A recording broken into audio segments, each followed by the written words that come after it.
What's up, y'all? My name is Devontae, and I sacrificed my time so you don't have to. Yo, tell me why I'm sitting back and I get a notification on Twitter talking about, AEW Collision and this viewership numbers coming in later on today, right? And I'm thinking to myself, why is everybody so smitten over the AEW Collision numbers? No one watches that fucking show anyways. I mean, what the fuck? I mean, who cares? It gets like 500,000 views regardless. Who the fuck watches it? And I'm like, what's the numbers? I'm curious. Why is everybody talking about, hopefully it's better than last week's? What the... 378,000 views! As a matter of fact, the show from 2 weeks ago was 621,000 views. So two things, killing two birds with one stone. One, I don't know if this is an indictment on Dynamite, but AEW Collision almost caught up with Dynamite's numbers. That's one thing. And then last week, they dropped by almost half. Bro. And for people being like, Devontae, well, you don't understand, something happened last week as far as the NBA. Bro, look at all the... I'll leave a link down in the description box below, bro. I'll leave a link down in the description box below, and you look at all their numbers. You don't even have to go back to last year. Just strictly focus on this year. Bruh, their average median has got to be like 400,000 something, bruh. It's got to be. The entire month of January, damn near, they got 400,000 views and one 300,000 view on the 27th of January. The entire February, they got like a couple of 400,000s with one 300,000. March, a couple of 400,000 with one 300,000. March again, 400,000 with one, and that's probably the highest viewership number of this year, 621,000 last week. But then they just fall off a cliff and they get cut in half this week. Half! Bruh, I understand in the end of the day, this isn't Tony Khan's fault. I would even go out of my way and say that I don't think Tony Khan wanted a collision. I don't think he wanted a rampage, to be perfectly honest with you. TBS looked at the numbers that they had probably at the time last year, and then they thought to themselves, well, we have CM Punk still. He's kind of a guy we could probably use to boost up that brand. Hey, Tony, I want to order some shows for Collision to be up front. Can you do that for me, buddy pal, Jim Jam, pal, buddy pal? And Tony was like, okay, fine. I don't really want to, but I'll talk about it with my boyfriend's boyfriend, and then I'll come back to you. No, Tony, we want the show right now. Okay. It's how I figured the conversation most likely went, right? So, no shade to Tony Khan. I'm almost certain he didn't want this, but bruh, probably go out of your way to stop advertising the show, right? Kind of like how you treat Rampage when you talk about it just in little bits and pieces. Treat Collision like you treat Rampage. It's no longer a second brand. For those out there talking about, Devontae, you don't understand. There's a good possibility that this show could be the equivalent of SmackDown. I think you mean SmackDown a couple of years ago, right? Because even then, you're completely out of your fucking range. But I'm assuming they probably mean more so likely Raw, because Raw technically is the second biggest brand on WWE currently. When you're taking the median numbers these past couple of years, technically speaking, SmackDown is the flagship brand. Don't let anyone want to tell you anything differently. At least at the moment, we'll get there when we get there, when they go to Netflix and back on USA. But at the moment, SmackDown is the flagship show, and people are like, well, this could be Devontae understood. This could be a brand new Thunder. That's not a good thing. Nobody watched Thunder either. Now, granted, I find it hilarious because if you look at Thunder's viewership numbers back then, they're probably bigger than everything in professional wrestling, probably combined today. But at least looking at it from an equivalent standpoint, looking at the times, no one watched Thunder at early period, point blank. As a matter of fact, one can argue Thunder was probably less valued than Collision is right now to AEW. No one watched that show either. See, this is what I look at, and this is why I say to myself, look, this is just my own personal opinion. Again, I understand Tony Khan probably has no say over this per se, but when the time comes to negotiate, Tony, just get it out of the way, bruh. Do whatever you can, bruh. Get rid of Collision. As a matter of fact, take Rampage with you too. Get rid of these shows. There are so much detrimental things happening to Dynamite in particular with the inclusion of a Collision and a Rampage. You see, a little bit of a history notion for some of you guys who weren't born at the time. Back in 1998, for an example, and I like to use that as my peak point because that's when professional wrestling was at its funnest, in the summer of 98, and when it started to garner all the attention as far as the publicity. We didn't have anything as far as the second brand. I think the biggest thing we had back in the days that I can remember back in '98 was probably like Shotgun Saturday. And even then, no one really watched that show per se, even at the height of the Attitude Era. That's why they dropped it and replaced it with Sunday Night Heat in August. And that became the second brand of show. Sunday Night Heat, people don't think about this, people don't remember this, initially was supposed to be what SmackDown is right now, before SmackDown came and then usurped Sunday Night Heat, because the wrestling product was that hot. It merited and it warranted to have a third brand, and then Sunday Night Heat got regulated to what pretty much Rampage is today, to AEW. But here's the problem. No one watches wrestling today.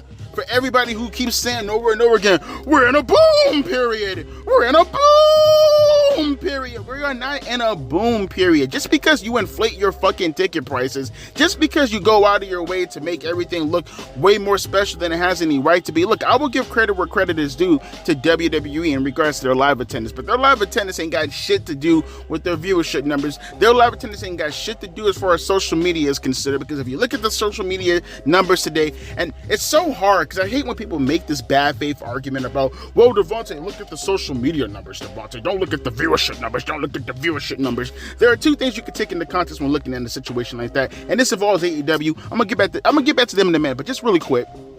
I hate that bad faith argument, because two things you have to ask yourself. One, compared to back in the days, what makes going on social media any different today as far as trying to catch up on your wrestling compared to just having a regular DVR and recording what the fuck you, and not even a DVR, a tape recorder. You take a cassette, you put in the VCR, you rewind it, and then you record whatever show you have at that moment, right? That takes much more time and effort to do versus actually watching it live, versus today, you can just jump on social media and just look at what the fuck you missed, and more in particular, go directly to the segment that you want to watch. And even better, you can fast forward and rewind without any commercials or any of the bullshit that you would get when having to fucking record it on the tape back in the 90s or something like that, right? I put that out there to say that you argue convenience as far as a reasoning as to why people watch it afterwards rather than watching it live, but I argue that it was a lot more horrible, it was a lot more harder, if you will, to watch it afterwards when the show went off the air. And by the way, that's if you even remember to put a tape recorder and set it to the right time to record all this stuff. So please, miss me with the nonsense of convenience. And then also, to go even a little bit further, it's bad faith because you're comparing numbers today, and you're trying to compare numbers today as far as social media numbers to 1998 when social media wasn't even a thing.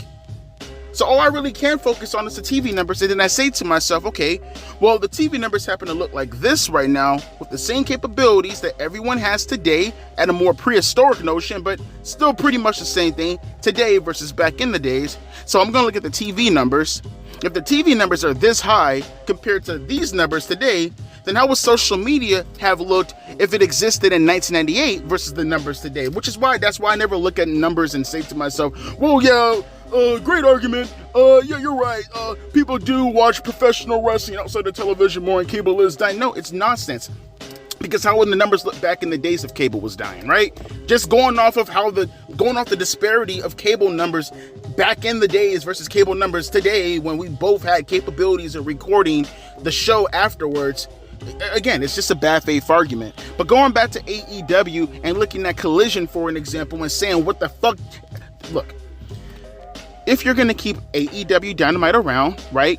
The comparison I was making in 1998 was suggesting that people felt a lot more enthralled, a little bit more enthusiastic to want to catch the program, because in the back of our minds, right, the way we thought back in the days, because again, it was a lot more trouble to have to record stuff back in the days, right? For the most part, I think everybody had a VCR. Not everybody, but about as many people today with cell phones, maybe a little bit more today, obviously. But a lot of them had VCRs back in the days, right? Adelphia came around 99. I'm pretty sure people started DVRing when DVR first became a thing, right? My point being is, though, if you look at the product back in the days, there was more of an anxious type of feeling, right? To want to watch the product right then and there.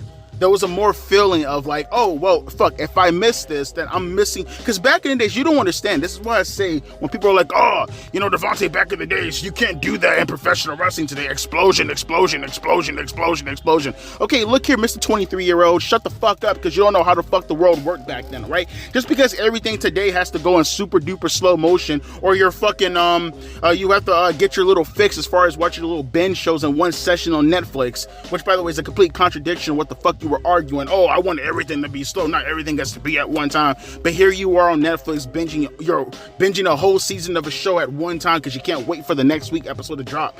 Please shut the fuck up and miss me with the nonsense. My point being is, though, I look at what is going on in professional wrestling today compared to back in the days, and I say to myself, why do you have so much product, right?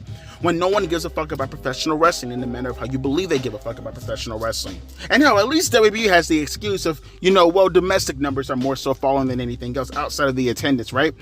Although I will look at AEW and then I say to myself, well, you can do the exact same thing WWE is doing right now, and you can go international. You did it for the UK market, right? That was one of your biggest pay-per-views, if not the biggest pay-per-view of all time for your company, was the All In show from last year, right?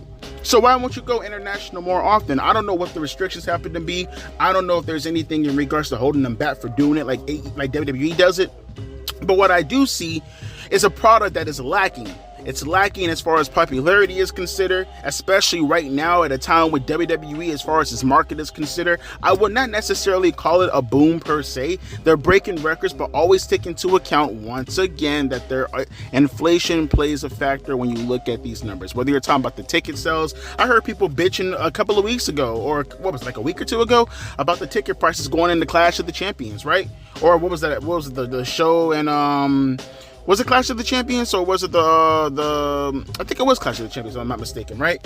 Where the show where McIntyre most likely is going to headline. I can't remember the name of it. Right after Money in the Bank, right? Or is it after the King of the Ring?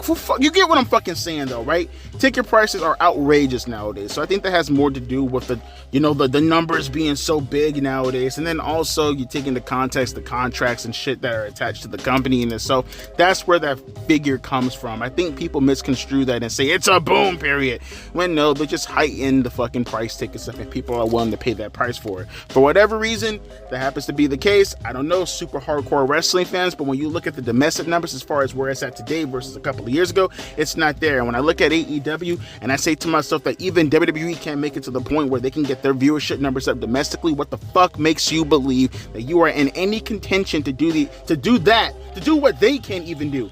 You can't even fucking do 1/10 of their fucking viewership number compared to your Collision and say fucking Raw, or compared to Dynamite, compared to SmackDown. If we're doing an appropriate counteract here, right? Like versus appropriately, you can't even get that right, but you want me to believe that, hey, we should put out Collision and we should put out Rampage and we should do... Your product isn't hot for that, bruh. Straight up, your product isn't hot enough for that. And to go even further, one can argue that the main reason that you even said to yourself, okay, maybe I can make this work even though this is fucking horrible, is probably you thought to yourself that CM Punk was going to be the flag bearer for your company. But last time I checked, it's midnight according to my skin color. He ain't around right now. He's gone. He's in WWE. He's making them money currently right now at the moment. You fucked up. You ran him away. So you don't even have an appropriate draw for the show anymore. So all you're really doing is siphoning attention from Dynamite, from your already stupid-ass hardcore fan base that happens to be there at the moment, who thinks to themselves, well, I mean, maybe I can just watch Collision. It's a Saturday night, 9 times out of 10 I'm not working. I am an AEW fanboy, so, I automatically don't have a girlfriend. Well, let me just catch Collision. There's a good shot that maybe I can just catch up on Dynamite just by watching Collision. And then I watch the highlights already on social media. Let's just watch Collision. They have more of the wrestling anyways, right? That's probably how people think. And what does that do to Dynamite is that it harms it. And to make matters even worse, you take the wrestlers into context and you take their health into context and you say to yourself, well, now we're doubling up the trouble of whether or not a wrestler is going to get injured because you keep promoting them between Dynamite and Collision. And honestly, I'm not going to be bad faith here. I understand that there is a soft brand split, that you don't see it all the time when wrestlers go between Collision and Dynamite. Although I will argue, you look at FTR, you look at Malachi Black, you look at Edge, it happens more now compared to when it did a couple of months ago. So I don't know if I'm arguing that bad in faith. I will suggest, though, that looking at both shows, if one show is doing, like, not even, shit, I can't even say that, because, again, last week they caught up on their asses, but right now, looking at the figure from last week, when you can't even do half of your, your primary brand show number viewership, you get the fuck I'm saying, right? Like, it doesn't have the enthusiasm to want to watch it in the same manner as people watch your flagship show, then I do have to question, is it smart to put your wrestlers into a predicament to have to perform on both shows when both shows aren't doing so well, right? Especially more so your bigger talent. I think you can make an argument that lower tier talent can go there, but that's what I'm looking at, and I'm saying to myself, well, I mean, you have Rampage and shit like that, but like I said, get rid of Rampage also. You know what you should do? Go back to the fucking AEW Dark episodes. Put that shit back on YouTube, and let your lower tier guys wrestle on YouTube. Let your lower mid-card guys wrestle on YouTube. And here's another thought, and I think this will probably help out wonders if you're going to get rid of Collision. Get rid of the majority of the talent. Downsize the rosters. You have way too many people on the show, and therefore you're so fucking, like, I don't want to say, like, steadfast, because you're not. You're hard-headed as fuck, to be perfectly honest with you. You have so many people on a roster, and you're trying so hard to do this whole equity bullshit where everybody gets TV time, to the point that you take away from the people who actually need it in order to help your show grow, whether it's the elite angle, which you have completely fumbled so far, or whether it's Sora Strickland, where you completely fumbled his reign so far. There are multiple things that you can legitimately do to help out your roster that Collision is taken away from, whether it's putting the wrestlers in more of a harm's way, considering that you're using them on both shows, whether you're putting them, and by the way, this isn't even like, because people are, WWE has house shows and stuff like that. They don't wrestle the same way as AEW, you feel me? Like, they may do the high spots and stuff like that, but you can clearly tell it's a hell of a lot more safer than in AEW in regards to how they wrestle, right? So please miss me with the house show bullshit. My point being is, though, you have them wrestle on both shows, maybe even all three shows if you include Rampage. You put them in this predicament. You know, you strain them out. You strain them out. And then it gets to a point in time where, okay, there's a higher chance of them getting injured. And for what, 300,000 views? Does that make any sense to you? Huh? I mean, half the matches that you plug on some of these PLEs or these pay-per-views through AEW based off of the show on Collision, people didn't even know, oh, well, that's a match on the pay-per-view? Why? I didn't know they were feuding. Well, yeah, because they were on Collision, and you didn't know that because you didn't fucking watch the show, because no one watches Collision. It's a joke of a show. It's a failure. There's literally no reason to have it anymore. And I'll reiterate this one more time. I understand at the end of the day, this isn't a Tony Khan decision. This isn't a Tony Khan problem. But there is going to come a point in time where he has to renegotiate his contract, right? I don't know how you're going to... This is what I mean. This is when it comes... And this is what I'm saying, man. If you knew what you were fucking doing, that's when this point in time will come, where I would say you should be focusing on getting so many wrestlers over, getting people to want to watch them, because the more people who tune in, the more money you can charge for advertisers, and there's an opportunity. Now, granted, obviously, you get a bunch of viewers like that. There's a good shot that TNT or TBS, they're going to want to do a new show regardless of capitalize and all that. I can understand that perspective, but you can renegotiate your contracts. You can do whatever you want to do as far as trying to get rid of the other two shows that, quite frankly, aren't doing anything for you. As a matter of fact, I'll even argue, if you so desperately, looking at TBS and TNT, if you so desperately want to keep these shows, I mean, which, by the way, aren't doing anything for you anyways because you're not capitalizing on anything, one may argue that, I don't know, this is just my thought, combine both of the shows. That's what I'm saying. If you really so desperately have to have this, just combine both of the shows. You only did Collision because you thought Punk was going to be there. Well, Punk ain't there anymore. And the viewership number that you peaked at when Punk was there, it ain't coming back. It's over. It's done. And I get it. In the end of the day, oh, well, Devontae, there's a good shot that whatever they did on Collision for Saturday, well, it's not going to be the exact same number if you were to replace with another television show or one of the Turner Broadcasting bullshit classic movies or whatever. I get what you're saying, but those Turner Broadcasting movies do around, like, what, close to 200,000 views on a good day usually, right? How far is that compared to Collision? How far is that compared to Collision when you take into account the production value, right? I would think that having a movie, for an example, play on TBS or on TNT, I think, and you just rerunning it, there's no production value to just rerunning a fucking movie, right? You pay the licensing rights maybe once, or if you're doing it on an incremental level, you know, you're doing it like a leasing deal. Okay, I get that. But is that any more expensive than producing a wrestling show that's not even getting barely half of what a regular movie from like 1987 would have done? No, I don't think so. Is it really worth the risk? Is it really worth the monetary gain that you're not really getting from it? I don't think so. So just get rid of the show and build up more hype for Dynamite. And when that time comes, if people really want to watch professional wrestling like that, then at the very least, again, the show that you combine to make a new show out of, if you have to concede to that, if you can't go any more further, then you have to concede to just having 2 shows, see how that show performs, and then go from there. But right now, there's no reason to have Collision. Quite frankly, there's no reason to have Rampage. At this point, the way it's going right now, probably ain't no reason to have Dynamite either. Let me know your thoughts down in the comment section below. Oh, Devontae, there you go with your hating AEW nonsense again. No, I have the company's best interests in mind. I want them to downsize their roster in order to fucking put over people who actually matter. You give more time to people who actually fucking matter. You stop taking attention away from them to put it on fucking jobbers because you want to get over some equity nonsense. There's a bunch of things that you can look at from a positive standpoint, and I guarantee you, if you have a favorite within that company, 9 times out of 10 I don't want them to go, because if you think of them as your favorite, then there's a good shot that they're a relatively big superstar. Guarantee you my roster for AEW will be like just 40 wrestlers, and if you have a favorite, there's a good shot that they're within those 40 wrestlers that I would keep on the roster and focus on. But like people say, you take the harshness and you say to yourself, well, golly gee willikers, that's way too harsh, and therefore you hate the company because that harsh reality of what we have to stare in the face of, that is AEW being a shit company at the moment. We can't have those kind of opinions. And you know what? You're right, we can't have those kind of opinions. I mean, we can here, but whatever fucking show that you want to go visit on YouTube, you can't have opinions over there. Over here you can though, and I won't block you for it. With that being said though, let me get the fuck up out of here. I talked long enough. Let me get ready to go to work. I'll catch you guys later. Deuces. P. Eyes.